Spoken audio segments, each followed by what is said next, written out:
हम ना आज फिजिक्स का बेसिक इंट्रोडक्शन क्लास करेंगे। तो सबसे पहले ये समझेंगे कि ये फिजिक्स किसका हिस्सा होता है। तो फिजिक्स जो है वो मॉडर्न साइंस का हिस्सा होता है। जैसे कि आप अगर साइंस के बारे में जानकारी रखते हैं तो सिंपली इसके बारे में आपको पता है, ये जो साइंस होता है सिस्टमैटिक नॉलेज है, सिस्टमैटिक नॉलेज होता है जिसे हम लोग व्यवस्थित ज्ञान कहते हैं, और ये आधारित होता है ऑब्जर्वेशन और एक्सपेरिमेंट पे।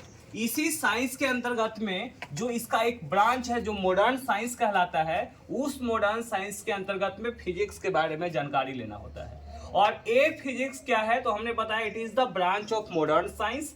इसमें हम लोग नेचर और उसके नियमों के बारे में पढ़ते हैं। The study of nature and it's law is called physics. ठीक है, तो इसमें सबसे पहले हम बात कर रहे हैं यूनिट्स के बारे में, जिसको आप इकाई कहते हैं। अब ये यूनिट होता क्या है? The standard use for measuring a physical quantity. तो सबसे पहले आती है ना कि भैया फिजिकल क्वांटिटी हम कहेंगे किसको? तो हमने यहाँ बताया those quantity which can be measured easily, वैसा क्वांटिटी जिसको आप आसानी से मेजर कर सकते हैं। जैसे लेंथ हो गया, मास हो गया, टेम्परेचर हो गया, इसको आप आसानी से नाप सकते हैं, माप सकते हैं, वैसे को हम फिजिकल क्वांटिटी कहते हैं। तो इसी फिजिकल क्वांटिटी को मेजर करने के लिए जिस स्टैंडर्ड का जरूरत होता है उसी को हम इकाई कहते हैं।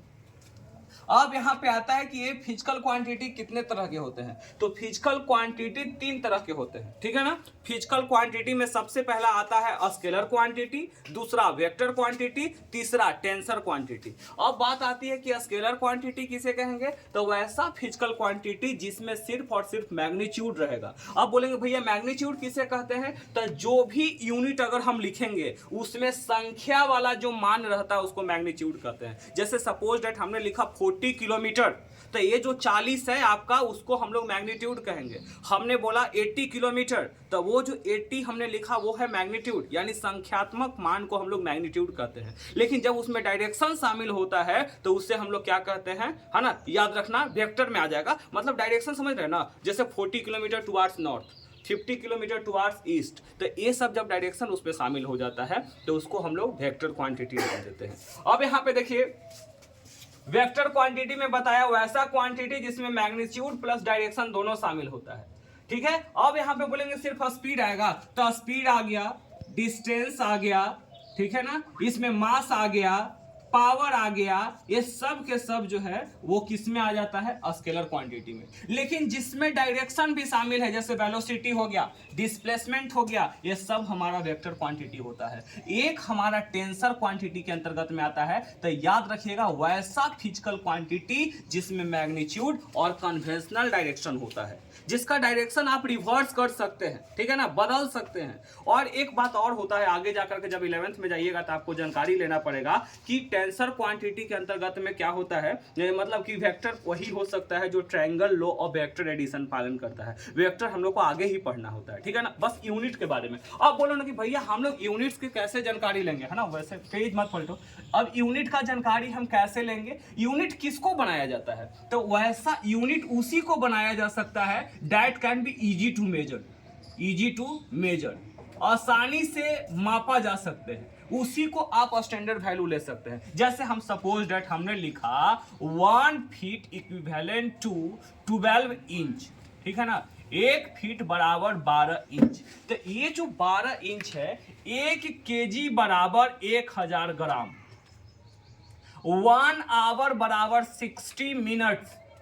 तो ये जो हम वैल्यू लेकर के चल रहे हैं ये सब हमारा यूनिट्स के अंतर्गत में आता है, ठीक है। अब इस यूनिट्स को आगे जाकर के 2 भाग में बांटते हैं। पहला का नाम है फंडामेंटल यूनिट और दूसरा के नाम है डेराइव्ड यूनिट। फंडामेंटल का मतलब होता है मौलिक, यूनिट का मतलब इकाई। तो 7 गो फंडामेंटल यूनिट है। कितने यूनिट है? 7। याद रखेंगे 7 फंडामेंटल यूनिट होते हैं। और बोलेंगे डेराइव यूनिट किसे कहते हैं? तो जो फंडामेंटल के आधार पे प्राप्त किया जा सके उसको हम डेराइव्ड यूनिट कहते हैं। The unit that can B obtain on the basis of fundamental unit is called derived unit. अब यहाँ पे देखो हमने लिखा है फंडामेंटल यूनिट में, जैसे लेंथ का क्या है? यूनिट मीटर, मास का क्या है? किलोग्राम, टाइम का क्या है? सेकेंड, इलेक्ट्रिक करंट का क्या है? एम्पियर, टेम्परेचर का क्या है केल्विन। ल्यूमिनस इंटेंसिटी, जो सूरज की जो प्रकाश आ रही है उसकी तीव्रता किस चीज में नापा जाता है कैंडेला में, कोची में कैंडेला में। इसके बाद अमाउंट ऑफ सबस्टांस, तो ये केमिस्ट्री का यूनिट है। केमिस्ट्री में जो सबस्टांस जो होता है ना उसकी मात्रा को मोल में नापते हैं। किस में नापते हैं, मोल में नापते हैं, याद रखिएगा। 11 में वो चैप्टर है पढ़ना है मोल कॉन्सेप्ट के नाम से, ठीक है ना। तो हम बस इंट्रोडक्शन दे रहे हैं। यही 7 जो है बाबू, ये जो 7 है इसी को हम लोग बोलते हैं फंडामेंटल यूनिट्स, जिसको बोला जाता है मौलिक इकाई। और इसका सिंबल जैसे लेंथ है तो इसको मीटर, मास है तो किलोग्राम, टाइम है तो सेकेंड, इलेक्ट्रिक करंट एम्पियर को ए से, टेम्परेचर को केल्विन तक के से, ल्यूमिनस इंटेंसिटी को सीडी से, और अमाउंट ऑफ सबस्टांस को मोल में मेजर करते हैं। कोई दिक्कत? इसके बाद हमने बताया है, यहाँ पे नीचे में लिखा है 2 सप्लीमेंट्री यूनिट्स, मतलब एंगल को जो नापने के लिए होता है तो 2 तरह के एंगल होते हैं। एक का नाम है प्लेन एंगल, एक का नाम है सॉलिड एंगल। एक का नाम है प्लेन एंगल, दूसरा का नाम है सॉलिड एंगल। प्लेन एंगल को जो नापा जाता है उसको रेडियन बोलते हैं। क्या बोलते हैं? रेडियन बोलते हैं। और अस्टेरेडियन के बारे में जब बात किया जाता है तो वो जो अस्टेरेडियन है वो क्या होता है हमारा सॉलिड एंगल के लिए होता है। तो देखो यहाँ पे सिंबल याद रखिएगा, RAD लिखा है तो प्लेन एंगल का यूनिट है, SR लिखा है तो अस्टेरेडियन है जो कि सॉलिड एंगल के बारे में है, ठीक है ना। ये बस बेसिक जानकारी हम दे रहे हैं ताकि ऑब्जेक्टिव में अगर पूछा जाए तो इसके बारे में ले सकते हैं। इसके बाद इंटरनेशनल यूनिट में किसको किसको शामिल किया गया, देखो CGS। देखो अब यहाँ पे क्या होता है, देखो करण ध्यान दो, लेंथ जो होता है तो C जो है यहाँ पे ना CGS में CGS, तो C जो है वो सेंटीमीटर को दर्शाता है। किसको दर्शाता है? सेंटीमीटर को।